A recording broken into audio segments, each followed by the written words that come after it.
Good evening, gentlemen. Nice talking to you again.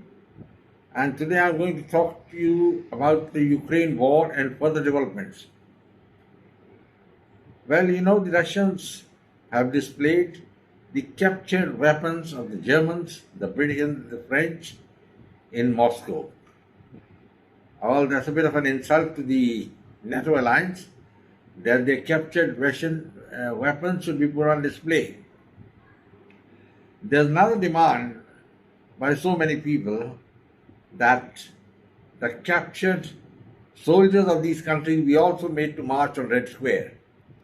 Well, I don't favor that. I don't think I agree with it.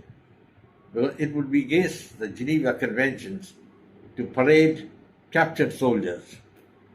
But there's a warning to the West that they must be very careful. Now, Joe Biden has agreed, or rather signed a law, which is going to give $61 billion of military aid to Ukraine. Now, I think there couldn't be a more foolish thing than this. America, as it has got a $3 trillion debt, and now they want to give weapons to Ukraine, and Ukraine is going to lose because these weapons means going into the abyss of no return. Never will come back.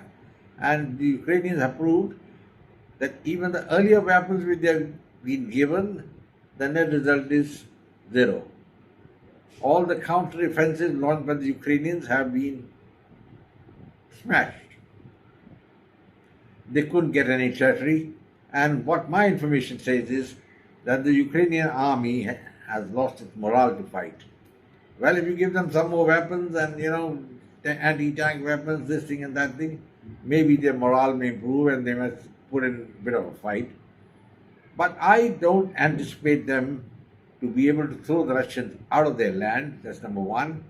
Number two, I expect the Russians to move forward and in due course of time capture Kiev and Kharkiv and maybe press towards Odisha. It's not a far-fetched theory, it's something which is very likely. And the sad part is that the West is now seeing the writing on the wall. But they are desperate because they know if Russia wins in Ukraine, they are going to win at other places also. Those places which are far-flung and indefensible, like the Baltic countries and certain countries like Poland, which have been shouting the most, against Russia. And the Russians are looking to teach a lesson to such countries. That's why the President Macron of France, in one of his statements, said, what did he say? You know that? He said, Russia should not be allowed to win at any cost, and if required, French soldiers should be sent there. I think it's a very tall claim. I think a little bit of a bombastic talk. Russia should not be allowed to win. Well, we can try that. But sending French soldiers there is going to be doom for the French army. Now, historically, if you look at it, French went so many places. They were fighting in Algeria to retain Algeria as part of the Greater France. They lost badly. And General de Gaulle finally put his hands up and said, I give up. And much earlier to that famous battle of Dien Bien Phu in Vietnam, where the French army was going to make a stand against the North Vietnamese communist guerrillas. And what happened? You know that? They had to surrender with their hands up. And French rule in Indochina collapsed. Now, Macron may keep these things in mind when he talks in this bombastic way. And the Americans must also realize that they tried their level best in Afghanistan and Vietnam, Iraq, and the net result has been zero. Iraq, I think, is the biggest blunder they committed, even bigger than Afghanistan, because they got a slap on their face from this side and one from this side. Now, I think George Bush had some very big ideas that he wanted to be one of the great American presidents, so he ordered an invasion of Iraq at a time when the battle against the Taliban was on in Afghanistan. That was a very stupid thing to do. And they won initially, but they didn't know there was going to be a Pyrrhic victory like the British had against the Germans in the Second World War. They won the war, but lost all their colonies within 2 years. Bhag jao, run away. They ran away from their colonies. India, Burma, Lanka, everywhere they just ran away. They had to, there was no choice. So the Americans must remember the defeat in Iraq, because now this thing stands, no American can walk the streets of Baghdad alone. He'll get kidnapped, he'll get mugged. They don't like the Americans, and the Americans forcefully keeping a small garrison of troops there, and there have been umpteen attacks on that garrison, and the Americans are still, just holding on. And the Iraqi parliament has passed a resolution in which they say we don't want these troops here. What a sad commentary from the time when they went in as thinking they were going to be saviors and everybody was going to welcome them, that Saddam Hussein had no overthrown. And they didn't realize that Saddam was a popular man and he was a popular leader. Anyway, that's part of history. It's all gone because they don't want to learn anything about history. And they are getting into the Ukraine conflict, in which ultimately they may come direct confrontation with the Russian army. And these are the seeds of World War III. And it will be recorded that it was the Americans who instigated it. Second, we know that what's happening in Palestine and Gaza also. There also the Americans are now developing cold feet in supporting Israel.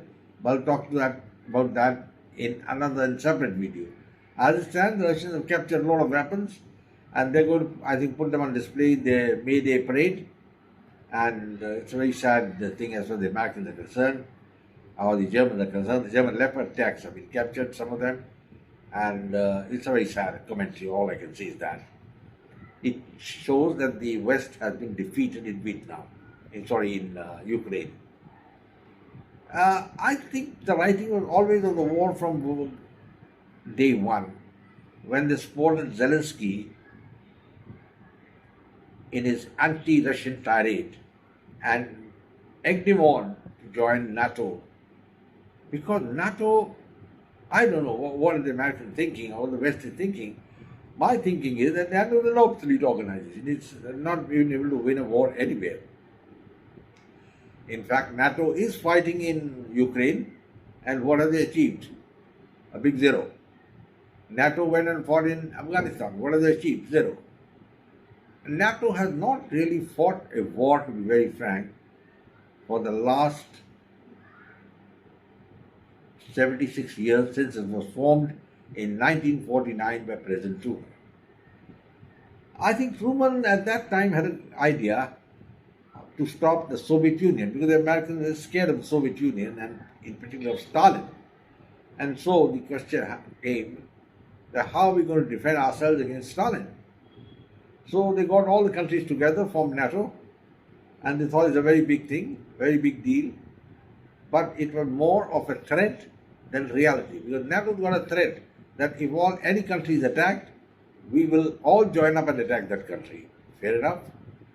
But what is the practical solution? What if the Russians drop a nuclear bomb on any one of these countries? Will the United States go and throw a bomb Russia? That is the point. Earlier there was something called MAD, Mutual Assured Destruction. It was a threat, not a reality.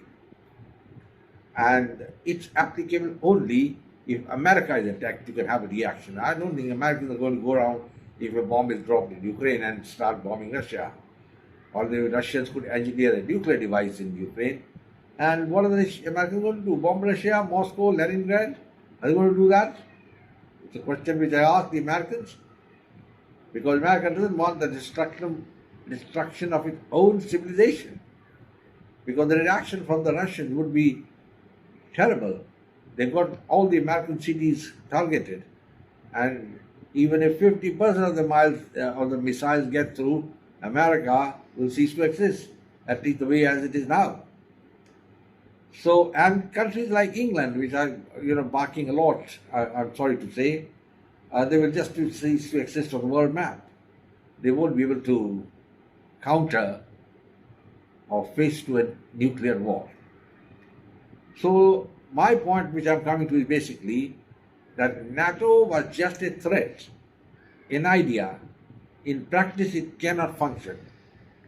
Nobody is going to come to the rescue. Let's say a small country like Latvia is attacked, in the Balkans, or one of the countries attacked in the Balkans. What's going to happen? The country will be overrun, say within 2 or 3 days, and that will be not time enough to mobilize for NATO. And even if they are mobilized, where the hell are going to go and fight? I mean, you expect NATO to go and fight the small countries in the Baltic Ocean? I would die laughing on a bed of nails. NATO was okay as a cohesive organization so long as it was confined to the big countries and they hadn't taken these small countries.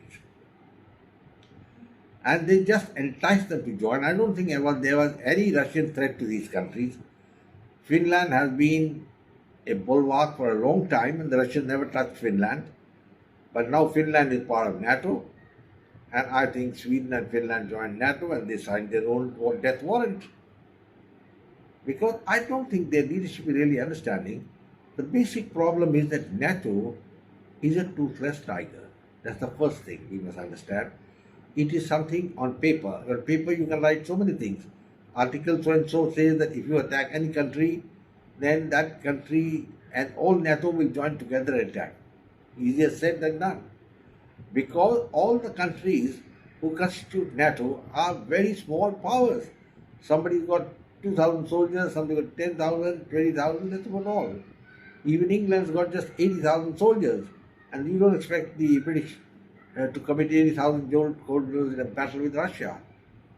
It's a conventional war. And that means the Russians are going to win overwhelmingly. So if they win in a conventional war, the West will have no choice but to use the nuclear deterrent. And that also they will think twice, because if they use the nuclear deterrent and the Russians retaliate, the small countries of Europe will cease to exist. If you remember, I think in 1961, after the U2 incident, Nikita Khrushchev, the first secretary of the Soviet Communist Party, has made a statement. He said, I just need 5 thermonuclear H-bombs and England will cease to exist on the world map.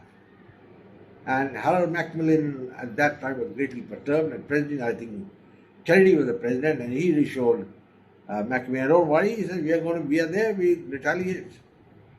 So, what I'm coming to is, basically NATO was okay if it was confined to about 5 or 6 powers which have matter, but extending it to small countries like Bulgaria and all that is a bit of a bloody nonsense. And I don't think they realized it.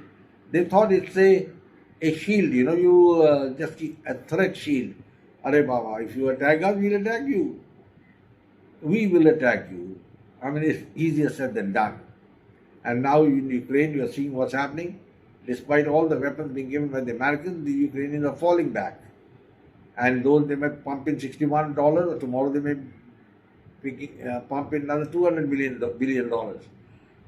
And ultimately, I don't think the Ukrainians are going to win. They can't win because China is backing Russia, and that's why Blinken had gone to China and he requested the Chinese not to support the Russians. But he didn't get any joy from them and he came back. So, gentlemen, I'll close now and say that the Russians are going to move forward, and Russia should have known much earlier when the battle started that the Western powers and NATO is going to support Ukraine.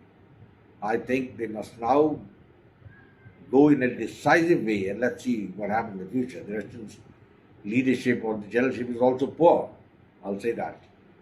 Well, gentlemen, I think I'll close now and say goodbye to you all. I hope you are all happy. If you like my channel, please share with your friends and come back for more. Goodbye and God bless.